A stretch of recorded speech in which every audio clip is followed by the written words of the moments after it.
Ladies and gentlemen, welcome to the Making Your Mark podcast. I'm your host, Mark Bundang. And today, as usual, we have a very special guest. Her name is Kate Good. Hi, Kate. Welcome to the show. Hi, Mark. Thanks so much for having me. Thrilled to be here. I know you're a busy woman, and I'm really grateful that you've made some time for me and our audience here. A little bit of a background for how I know Kate. Around the mid 2010s, I volunteered as a panel judge at the I believe it was the JMSB undergrad Yeah. case competition, and I noticed someone there who stood out, and that was obviously you, Kate. And I was lucky enough for you to accept my invitation on LinkedIn, and I've had the pleasure to kind of see how you've kind of evolved a little bit. I know you're fairly active on LinkedIn as well. So some of what I'm thinking you've posted, you're going to talk about today as well.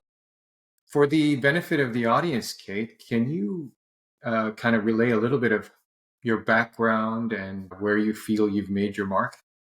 Sure. That's funny. You've never told me that story before. That's so sweet. I always knew we met there, but I didn't realize that that was your impression. So that's so nice. Thank you. A little bit about me, where to begin. I was a professional athlete for most of my life. I started figure skating when I was 3 years old, and I was fortunate enough to have very, very supportive parents who put us kind of in every kind of sport. And I found my way when I wore a pretty dress and won my first medal, and got me hooked. I skated all the way up until I was 21 years old, where I was actually forced to retire due to a pretty serious injury, and then made my way into marketing and now into performance coaching. And I think, have I made my mark? I think that that's something that you're constantly doing. I think that it's a path to mastery is continuous, and it's a journey. And I hope to continue to make my mark, even if it's on an individual basis, one person at a time. Yeah. I like that, Kate, because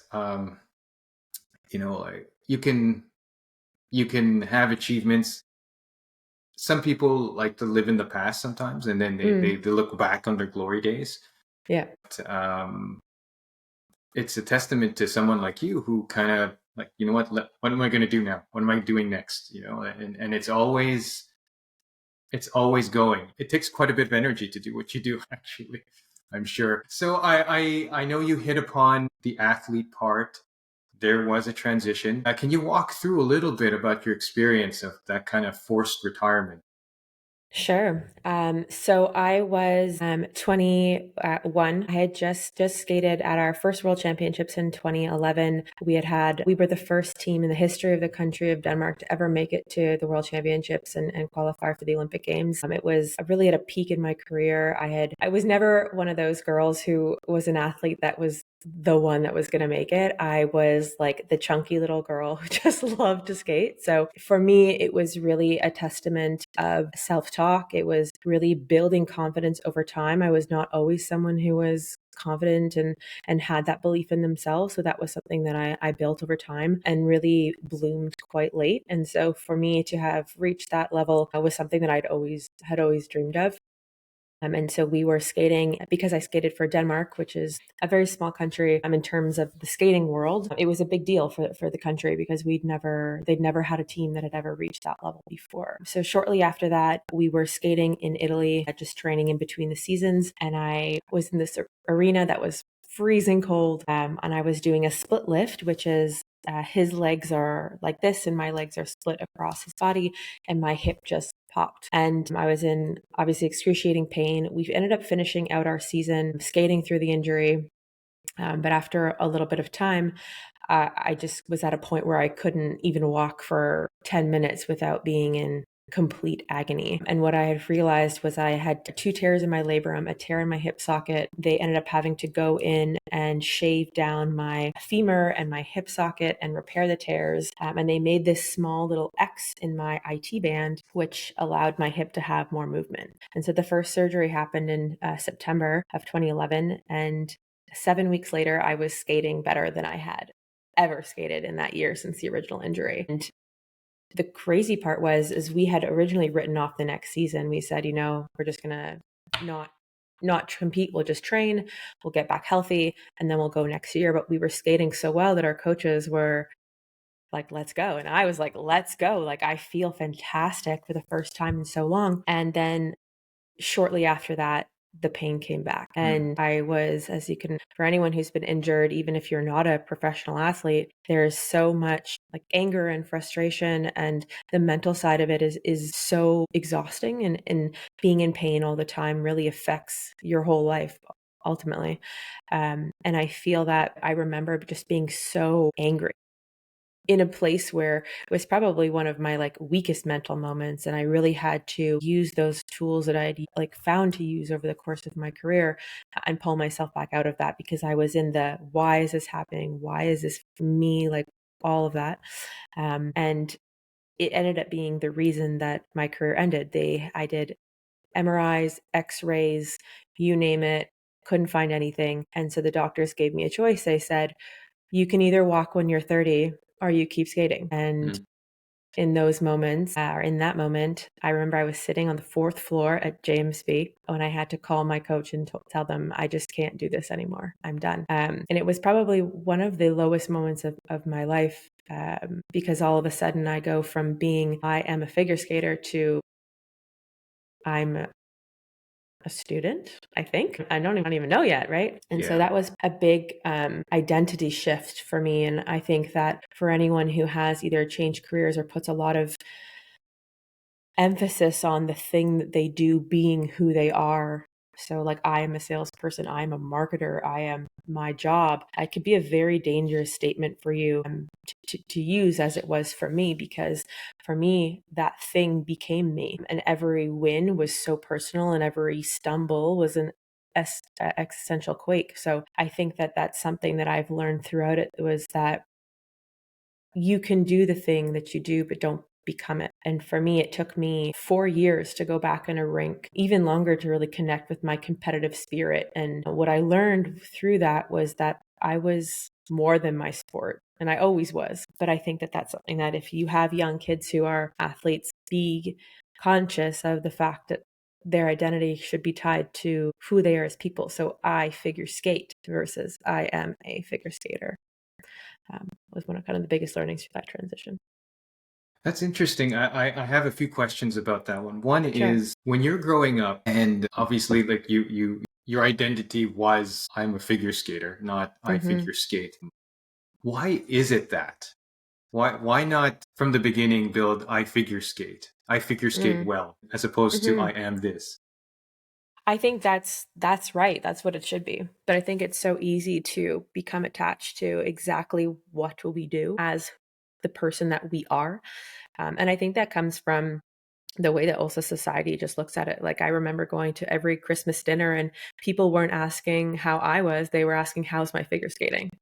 And so it's very easy to become completely intertwined with this thing that you do being you. And that's why I think that especially for young athletes, it's important as parents or as people around them that they recognize that they are not their sport. They are a child who is doing this thing, or they excel at athletics. The same goes, in my opinion, for entrepreneurs. You see that all the time, that when their business is doing really well, they feel great, or when it's not, they are not good as a person, or don't feel good about themselves. And so I think that this identity piece is really important, to recognize that you are you, and your values beyond what you actually do. So not letting it become you.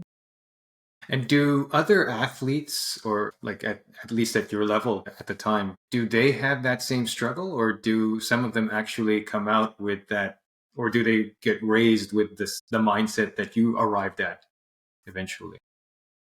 I would say that most identify with what they do. I think that, as I said, it's part of like the way that most of us have been brought up. I think it's something that, depending on how you, I still think that, of course, I am, or I was, a figure skater. That is part of who I am and always will be. But it's really the differentiation is linking it to you as a person, and that's all that you are. And so I think that many do. I think that it's not that you can be very, very successful with that identity, but it's not about if it will happen. It's when that shake will happen. And you see that where a lot of young athletes crack under the pressure, because when they're stepping up to the plate and when the lights are on, it's them who are on the line, not just the outcome. Right. And that's where you see people cripple under the pressure, because it's your whole person that is now been put on a stage and to be judged for the world, or at least in my case, a judged sport. So I think that's when your life's purpose is really thrown into the ring, and that's a pretty heavyweight fight. Can you achieve the same level of success if you identified I am a figure skater as opposed to I am a figure skater? As an I figure skate, I definitely think so. Yeah, of course. I think it's just Okay. a small shift in the way that you view you. I think you're actually would be better to say I figure skate, because then you're a much more complete person. You're all that you are, not just this one person, part of what you do. Okay. Okay. Is it in order to make that shift, you have to change the people around you as well? I don't think so. I think it's about the way that you view what you do and what else you do. I think that you're touching on something that's very important. It's what I call your circle of support. And so who are those people that are around you? And those people can definitely shift over time. But I think like your parents are, or in many, for most people, your parents are around and not something you can necessarily change. So I think For better or it's, for worse, I guess. yeah, exactly. So I think that completing the people in your circle and choosing those people is critically important as an athlete or even as a business professional. Who are the people that you're letting in and influencing your life? I think a lot of people think that you're the accumulation of the 5 people you spend the most time with, but I think it's actually a little bit different. I think it's you're the accumulation of the things that you listen to, you hear, and that you talk about externally. And so for me, those influences are beyond just the people or the individuals. What is the music that you're listening to? Have you really listened to the lyrics? Are you listening to like country music, which is highly negative because you lost your dog Mm. and your truck and your wife on the same week, right? Are you watching the news, which is feeding us negativity all the time? Who are the people that you're listening to on podcasts or reading? And those thoughts become your behaviors, and your behaviors become your actions. And so I don't think it's just about the circle of support of the people, but it's really about all the things that you're listening to, that you're hearing, and then ultimately what you are speaking externally. So that takes a conscious effort to manage, I'm sure, Of and even course. an even bigger one to learn. I know a lot of us, including myself, I'm constantly trying to manage what comes in and then Hmm. what goes out. Yeah, What's your perspective on that? I mean, do you have any special advice to get started on that? sure. The best thing that I did, this was probably 3 or 4 years now. It was all supposed to be for 2 weeks, but now it just lasted forever. Was I went on a news fast. So I stopped watching the news. I stopped reading the news. We live in a world where you will find out if there's something that's important enough. But that was a huge shift for me, even in like my energy, the way that I was thinking, the words in my head, the things that I was saying out loud. That was a humongous shift and is so easy to do. To just don't watch mainstream media news. You will really feel a significant shift. That is one. Two is really looking at music. This one was surprising to me because I actually really love country music. But if you listen to music and and the songs are all about losing their partners or breaking up with someone, or the world is not going right for them, or it's about revenge and all these things, like there are a lot of music that we listen to is highly negative. And so I think that that's another place where I would suggest that you start to look at, is start to really listen to the lyrics that you're listening to every day. Are they negative or are they positive? And that can be a big, big shift as well. And again, it's because it's hitting the subconscious. You might not realize that those things are impacting you in the language that you use both internally and externally with yourself, but it can have a massive impact. And then the third piece I would say, and this is something I learned from Trevor Moawad, who was the mental performance coach for Russell Wilson. Unfortunately, he passed away a few years ago. His book is called It Takes What It Takes, and it is like one of my favorite books of all time. But what he talks about is externalizing negativity. So being really careful about not saying negative things out loud. So I can't, I'm such a klutz, I always mess up. I saying whatever those things are. Oh, it's so hot out. even that is a judgment, right? No, it's not hot out. It is 35 degrees and you've done things in this heat before. So just not voicing negativity out loud is a huge step towards changing that negative voice inside your head and also impacting the way that you view the world ultimately. Mm. You're not perfect at it, are you? I mean, do you? No. No. So you, I don't think so. I don't think no, anybody but is, but I think it's about the first thing is awareness, right? That sounds simple, but it really is bringing awareness to the things that you do every day or that you say every day. And that is like a simple step because if you think about it, right? It's not about adding more positive. A lot of advice today is like do more meditation, practice breathing, do an ice bath and a sauna and eat well and add. But one of the most impactful ways to do more is actually by doing less. So addition by subtraction. And that way it's not trying to add more positive. It's actually just reducing the negative. And that's why I think that just don't not externalizing negativity is one of the most simple steps because we know that 80% of our thoughts are negative. And that's just human nature based on evolution. We are geared this way. But the biggest thing that you can do for yourself is we are going to have those thoughts. You will have negative thoughts. I have negative thoughts every day, like everyone. But if you just not say them out loud, that's a huge, huge transformative shift that you'll feel because when we say something out loud, it's 10 times more powerful. And when we say something negative, it's 4 to 7 times more powerful than positive. And so if you are then externalizing that negative thing, you are giving it 40 to 70 times more power and perpetuating the thing that you don't want to have happen more so than if you just had thought it. There's this amazing story about a baseball player at the World Series. And he, a week before in a press conference, said, the worst thing that would happen is I'll let a ground ball roll through my legs on the final inning, and that would be the reason that the other team wins. And then in the World Series, on the last game, the ball went right through his legs, and they lost the game.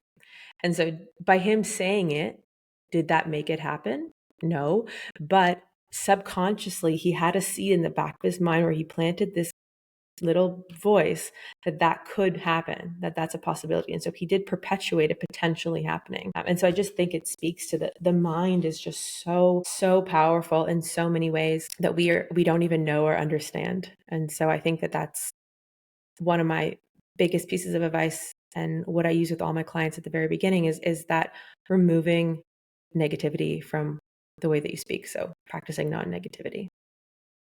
hit on that one a little bit because in my work, I lead a fairly big team. So, Yeah. but it's in transition. So it's not,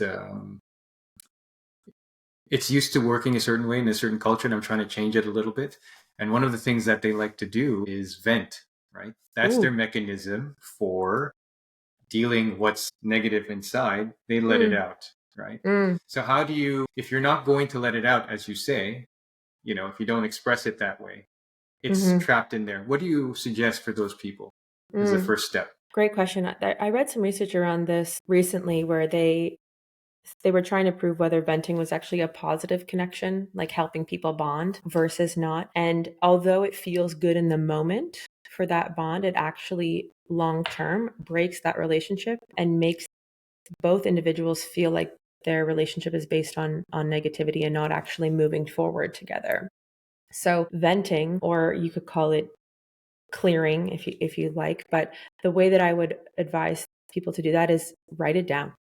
If you need to get it out, write it down on paper. And again, you can type this, but for me, using a journal or using some sort of paper and just writing it down and getting it out of your head, I would suggest doing that versus having a conversation and just venting and getting the negativity out.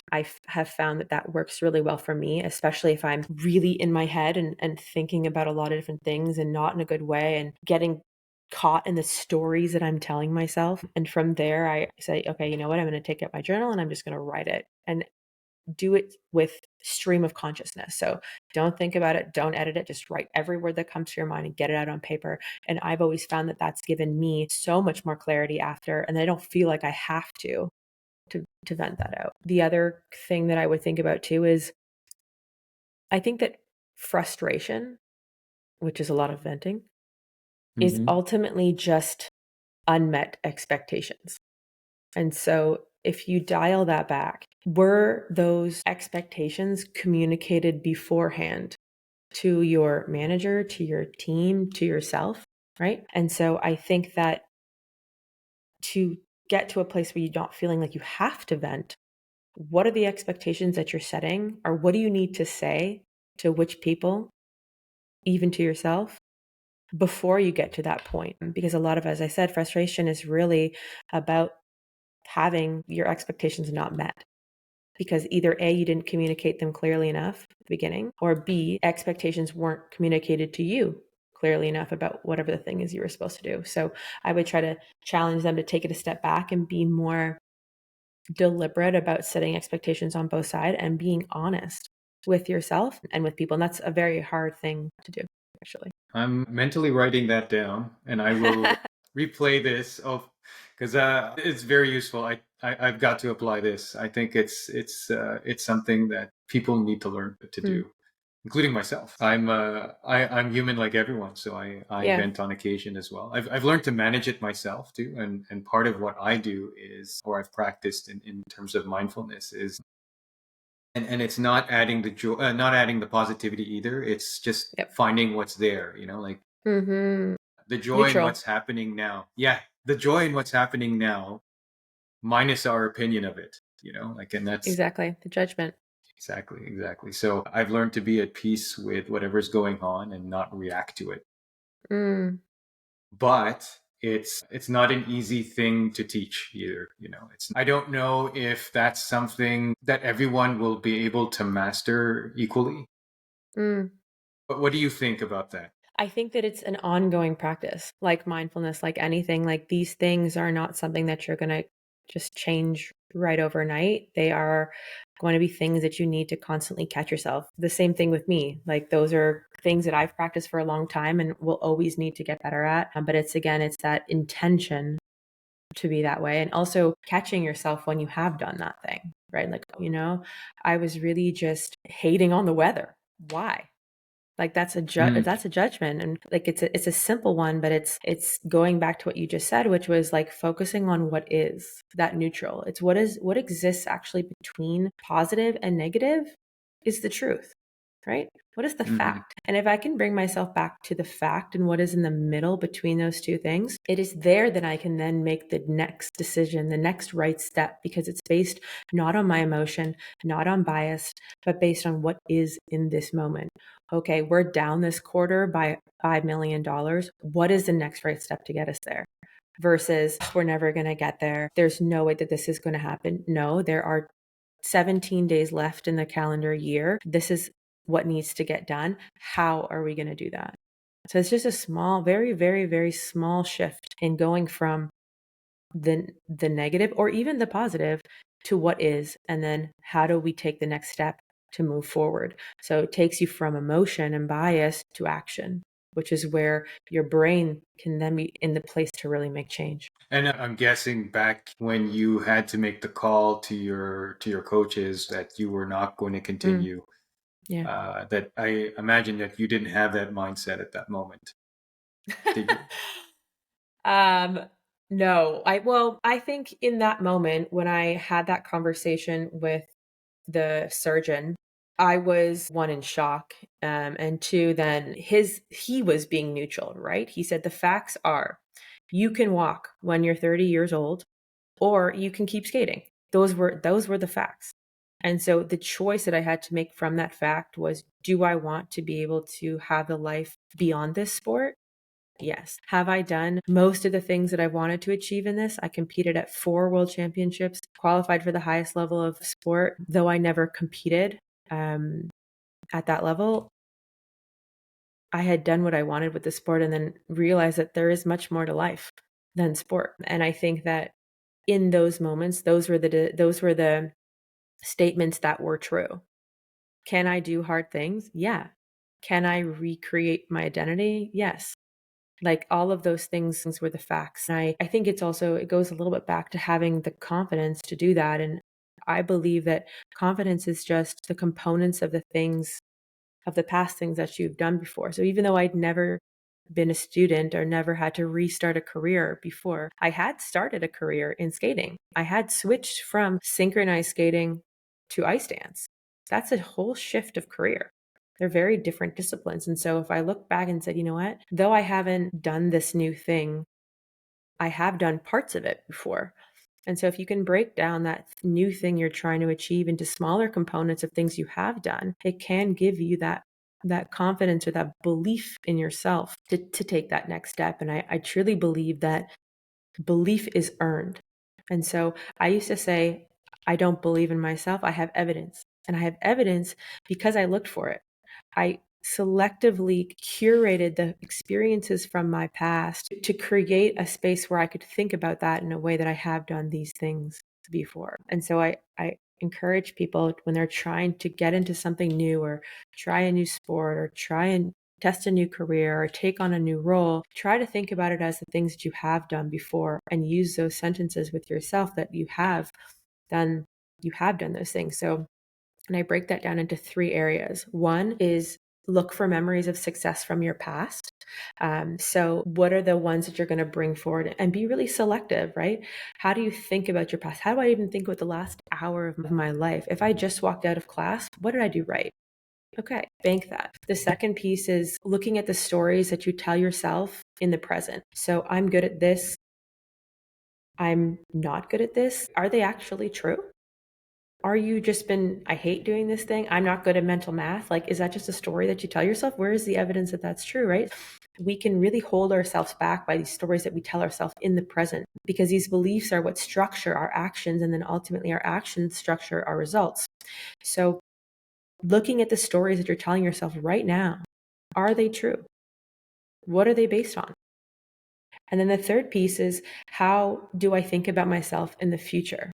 What is your imagined version of what do you want to achieve? What do you want? And again, you are the script writer, the producer of this very sophisticated video production studio called your imagination. You get to be the director of this film. You get to decide who you want to be in the future, because remember that we are defined in the present. And so if I'm looking to my future, you could be anything. And so really creating this image of who you want to be is in your control. And so if you look at, again, your past, your present, and your future, this then allows you to create this kind of you're cultivating this confidence in your mind about the things that you can go and achieve. I'm sorry if I went off on a tangent there completely. I don't know if that was the answer to your question, but. Oh man, no, that's great. That's great. I think where I would like to kind of go at this point is you're in the well, where I last saw you was actually during the case competition in the mid 2010s, right? And from what I remember discussing this with you before is that this was at your most, I don't know if the right word is vulnerable or at the most uncertain.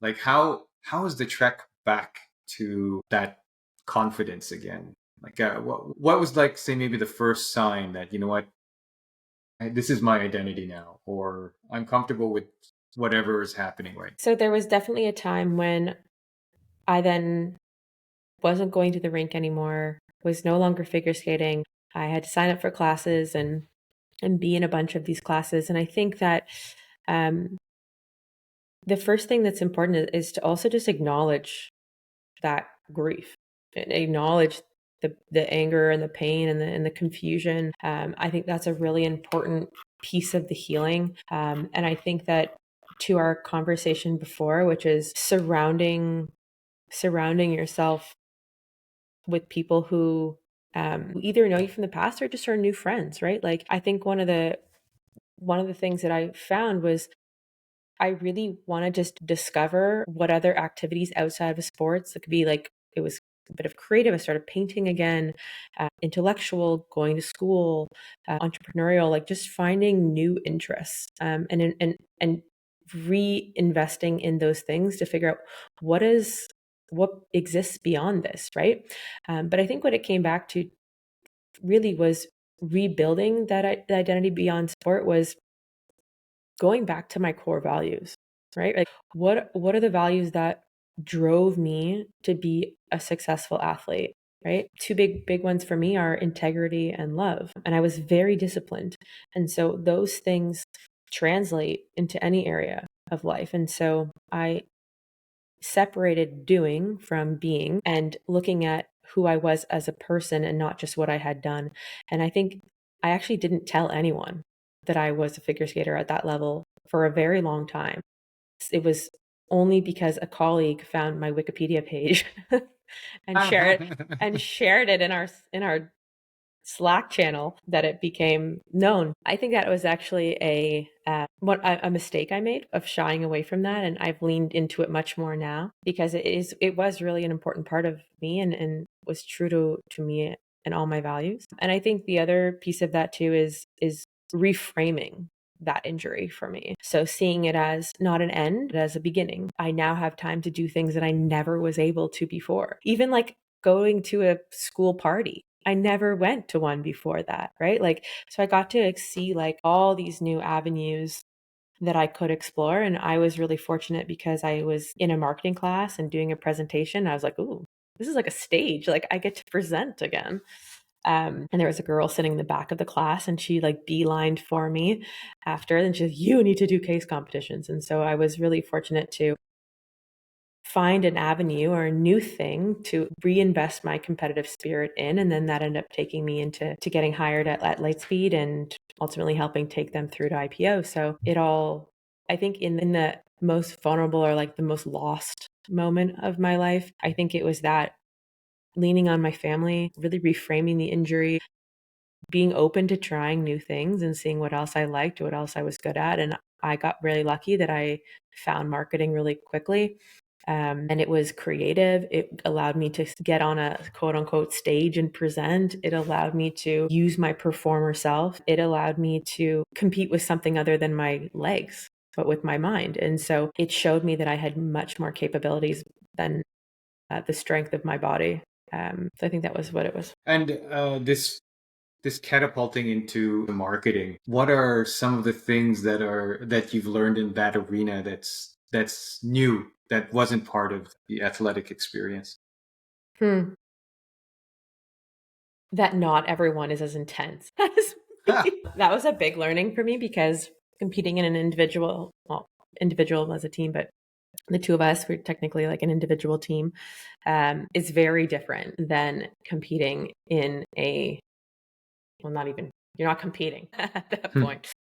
And so that was a pretty big shift for me, that like that level of intensity and discipline and determination that got me to where I was skating wasn't necessarily as well received in a team environment where not everyone operates that way. And so that was a big shift for me to learn that there are different ways of operating. But I think it also showed people that they can push beyond their limits as well.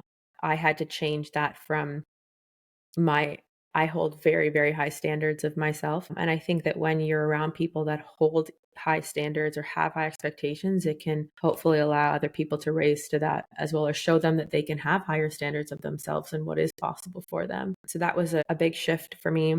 I think as well, feedback as an athlete is something that you receive all the time, every day. Point your toe more, straighten your arm. Oh, your hips are not straight this way. Like you're not doing this thing good enough. Like it's constant feedback. Whereas in a business, a lot of people struggle with feedback and giving it and two, receiving it. And so that was something for me that like I needed that more frequently or was asking for it to make sure that I was constantly again raising that bar, delivering beyond expectation. And so I think that that was also an adjustment, that feedback is very different in a business sense.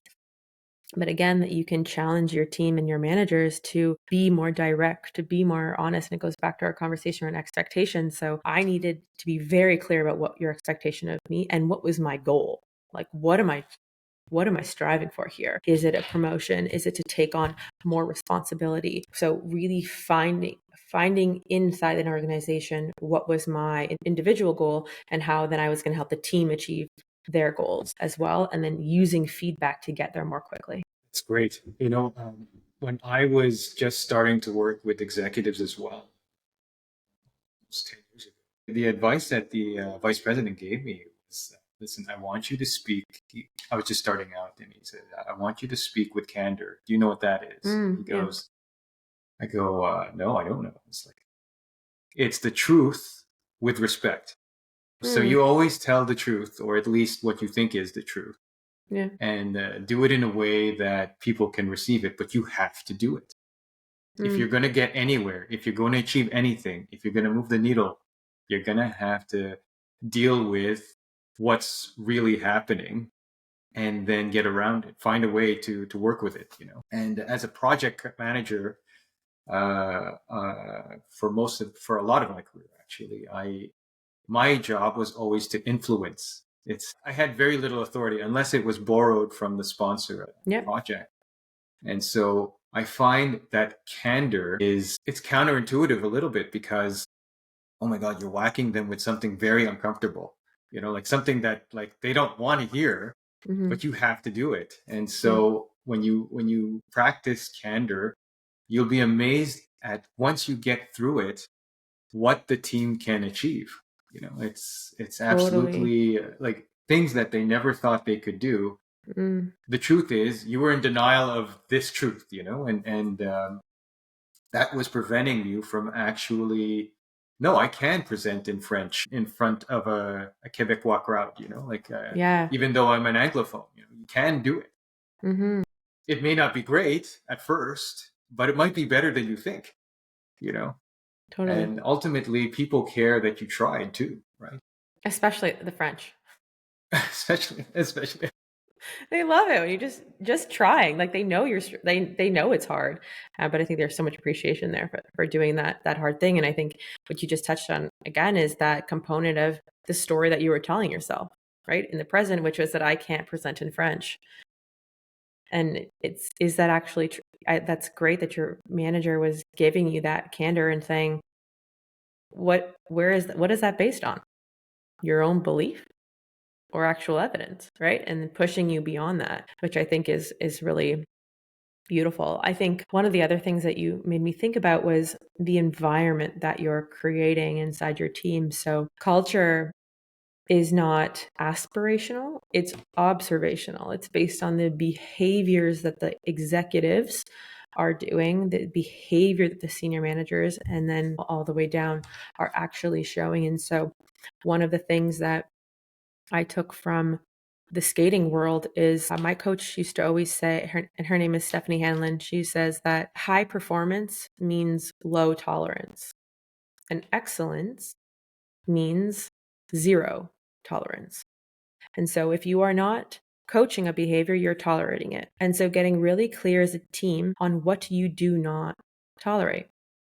And that creates an environment and a culture where people feel like they can thrive because those things become very clear. And so that could be something like you, which was like having honest candor, could be what you do not tolerate if people are not honest in their delivery or that they don't give feedback.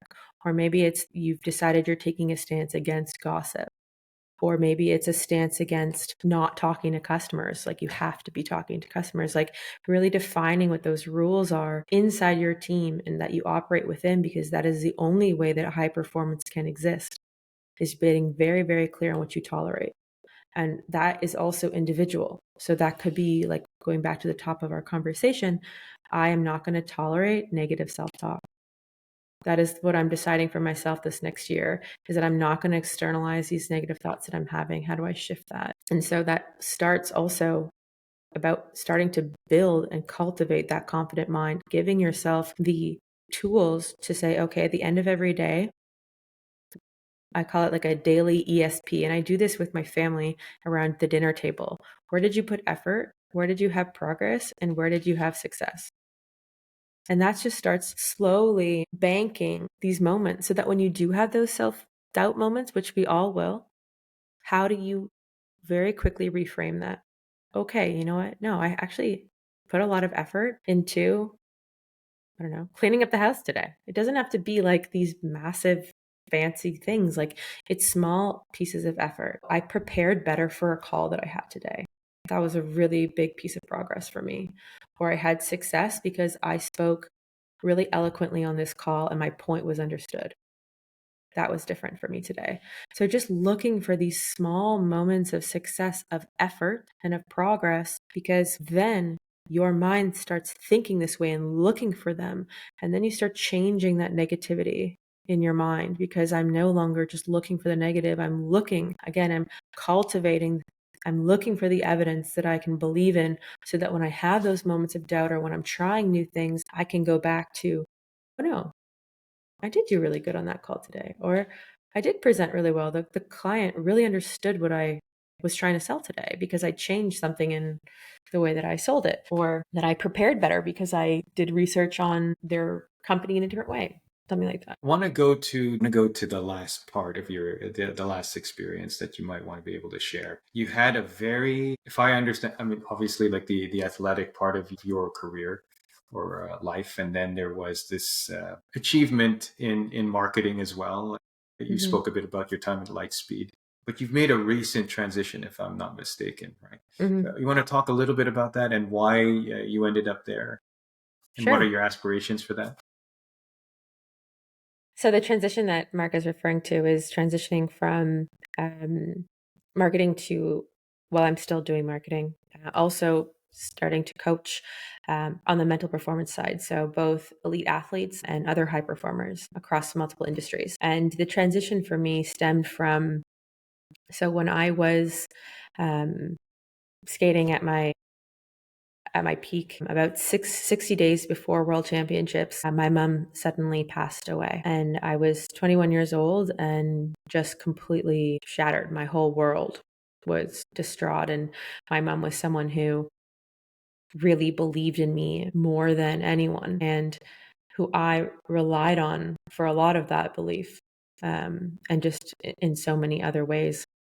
And so um, there was a woman who was introduced to me at that point in my life to help me really start to begin to use my mind, and get through this, the most adverse, traumatic time of my life. And so when I thought back to what do I really want to do in this world, it was really to have the impact that she had on me in that moment. Because beyond just being able to complete that world championship skate and have the best performance, honestly, of my life, and just be so calm and present, and I could feel every edge, I could feel the music, like I was just so, what they call, like, I guess, in the zone or in this flow state. But it was probably the most present I've ever been, um, at that point in my life.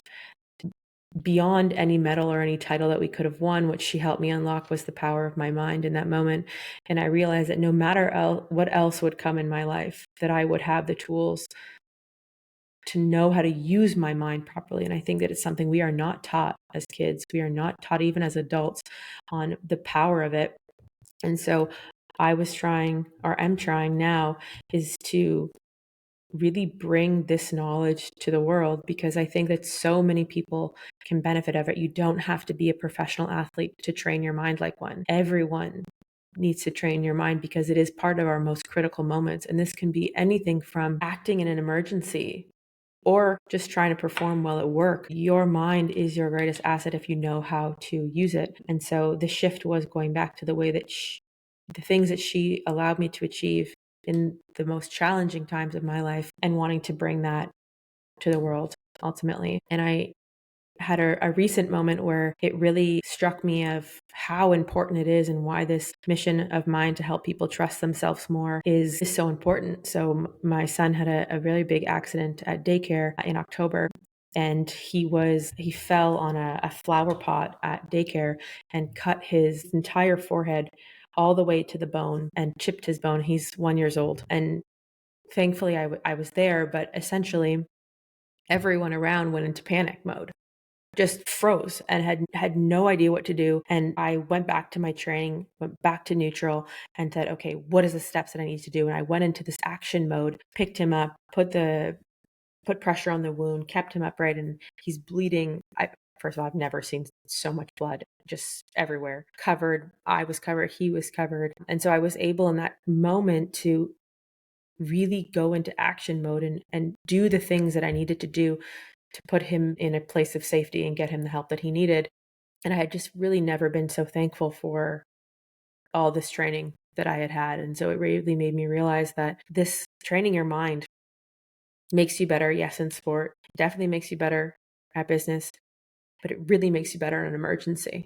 And knowing and trusting yourself that you have those tools so that should something arise, you know that you will act in a way that is going to get you and your loved ones ultimately the best outcome. So that's kind of the shift that I've taken, and it just has been so reinforced recently that this is really something that I want to bring to the world and help more people have that trust in themselves and ultimately have really unshakable confidence. It's a really powerful story. Thank you for sharing that one.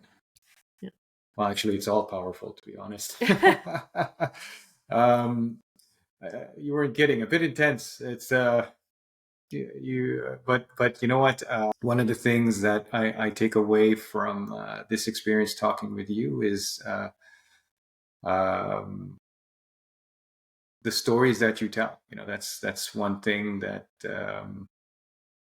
I find myself constantly going back to. You know, it's kind of like a default setting. I think, and I think you've mentioned this. Something is a default setting where negative thoughts are always kind of a default setting that you kind of have to always be conscious of and things like that. But you've shared some great techniques about that and a real life example of when it's clutch, you know, when you really need it. You've Yeah. just shared that as well. I can't think of any other experience than when your child is in danger, when you really need that kind of skill and that frame of mind to be able to act, you know. And my my God, like I'm very impressed, Kate. Um, uh, I I think the coaching, can I call it that? That part of what you're trying to launch, that's recent, right? So that's still something that has it gotten off the ground? Is it where it needs to be at this point as well? Yeah, it's definitely off the ground. It's been about a year now, and so I'm working again, as I said, with some elite athletes, and then actually a lot on the executive side, whether that's doing big workshops for pharmaceutical companies or a bunch of other different industries. But I really feel that the skills are applicable from sport to business and sometimes vice versa. And I think the other area that it is a new avenue I'm going to explore in the new year, but I'm seeing a lot of need in the ages like 9 to 15 for kids, where we know that 70% of kids leave their sport at the age of 13 or 14, and not because they don't have the talent, but because they don't have the skills to deal with the pressure. And so I have something calling me there. So I'm going to put a little bit more effort into starting to build some tools for parents around how to help their kids develop this level of self-belief and learn to look for that evidence and teach them how to talk to themselves so that when you're not in the room, that they can then have that internal voice that is empowering them, not inhibiting them. And so that's what I'm be building in the new year. So look out for that. And for anyone that is interested in having me help their kids, if there doesn't have to be at an elite level, even at the recreational level, happy to help. Please feel free to reach out. That's what I'm going to be thinking about over the next year. Great. And if someone watches this podcast, or when they do, and they're compelled a lot by your story, how can they reach you? The best way to reach me is on LinkedIn. Send me a connection, send me a direct message. I'm happy to reach out. I do a lot of work as well with like visualization and things like that. So happy to jump on a call and see if I can help you with whatever it is that you're trying to achieve. Great. And wherever I post this or wherever it's going to be stored, I will definitely put your coordinates on in the description and in the links and everything like that. Awesome. One tradition that we have, and I'd like to close with this, is do you have any overarching advice, given everything that you've said today, to offer to our audience? Can I give two? Absolutely. um, the first is to trust your body. It will always tell you, usually, and I've learned this through experience by ignoring it for too long when things are going wrong or there's something that it wants you to pay attention to. But beyond just trusting your body and listening to it, It's also being aware of where that thing is happening. Where is the resistance coming up? Is it your knee? Is it your back? Is it your hips? All those things have meaning. And so being cognizant of your body is trying to tell you something, one, and then two, what is it actually trying to tell me? So that would be one. And the second is that taking full responsibility of your life. You are 100% responsible for the things that happen. And it's not about it happening to you or happening for you. It's really about taking responsibility and being honest with yourself and knowing that decisions that you make are not necessarily final. If you make one decision, you can also then, if you don't like the result of that, make another one. But also recognizing that indecision is still a decision. So that's what I would close with. I wanted to get into that, but this is the end of the conversation. So Round two. Okay. So if I am fortunate, maybe I'll get you on for a second or a third time. But Kate, thank you very, very much. Personally speaking, I kind of had this moment in the lead up to this recording session where I was like, man, I hope she shows up, because I not that on you. It's just, it's kind of one of those things where when I started this podcast, and the truth is that this episode will air on season 2.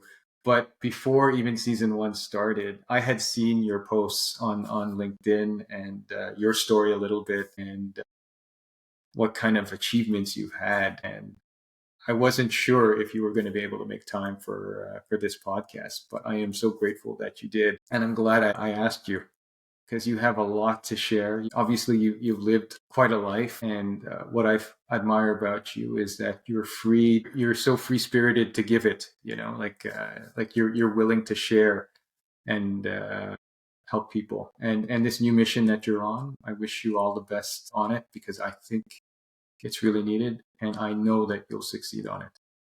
I know you will.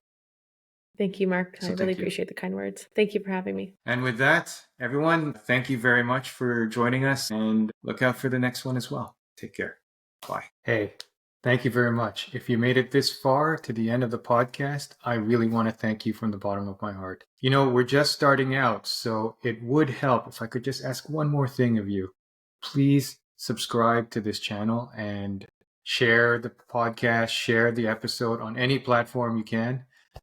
It would mean a lot to me, and it would help us a lot. Thank you.